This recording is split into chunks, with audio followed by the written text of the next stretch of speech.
I did not have sales experience, so it was a big learning curve for me, just in terms of understanding how to go from getting a customer excited about an idea to actually signing a contract with them.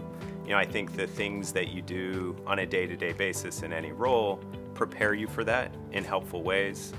Being genuine with customers is really important, really understanding what their problem is and then providing a solution to solve it. I think the one thing that is different though on a day-to-day basis from a sales standpoint is it's a lot of process.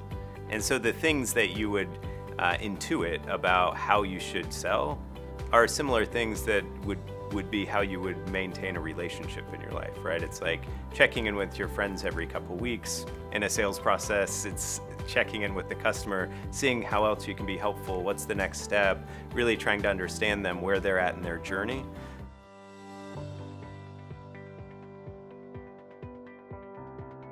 I think the honest answer is we didn't. So we just started thinking about what are the best types of organizations that would benefit from our product. We got it wrong early on. So we spent about 6 months going after a vertical that really didn't have an appetite for our product. So that was a good learning experience for us. It cost us a lot in our early days, which eventually we learned from as we tried a few different verticals to begin with. We started seeing traction in certain ones and then starting to learn, okay, why do they care about this product? We really pitched ourselves as, you could go with a larger provider, but you're gonna have our undivided attention. Which sometimes meant we sent 10 emails instead of 500, but they were very targeted and our success rate was a lot higher. So by doing it in a very surgical way, I guess I would describe, you're able to keep changing your message, seeing what works, but then being very deliberate about it that way.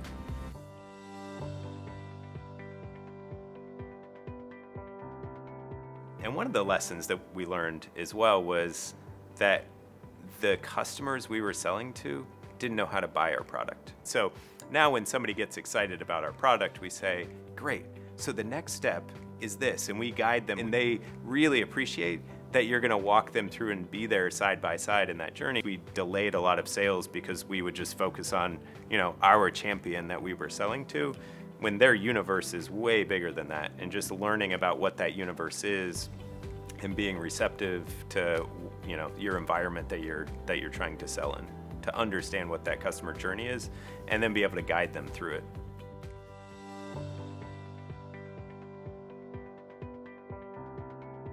I think by necessity, really. So as we started to scale our sales team, we had to figure out, how do you train the new members of the team? How do you bring them up to speed? So all the things that we had learned over the years of being able to sell to customers, we had to make that repeatable for them.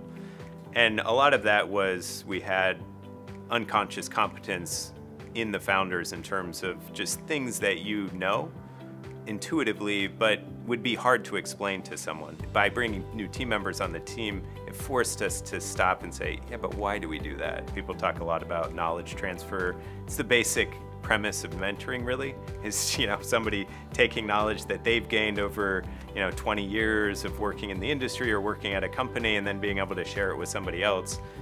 The same holds true for a sales process. When we were coming up with our sales process and really the onboarding process for new salespeople, we broke it down into a 3-step onboarding process. So we called it shadowing, leading, and soloing.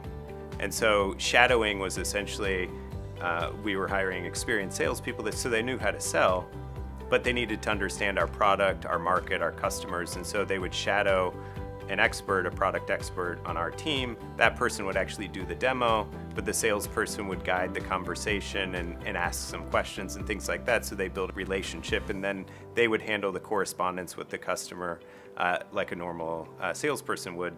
So we called that shadowing because they were actually shadowing somebody that was demoing our product and guiding the conversations. The second step in that process was leading. So they would lead the conversation, they would lead the demo, and we would have somebody from our key team be there to support them, fill in the gaps, answer questions. If it was a deep product question, if it was how do customers use this, they'd have somebody there to tell customer stories, to go really deep into the product. And then that third step is soloing, where they take it all the way through from setting up the meetings with the customers to actually demoing the product, feeling really comfortable with the Q&A, understanding what those customer stories are, where they, the best place to filter those in the process. And so with using that 3-step process, we really helped them get on board, feel comfortable from shadowing to leading to soloing.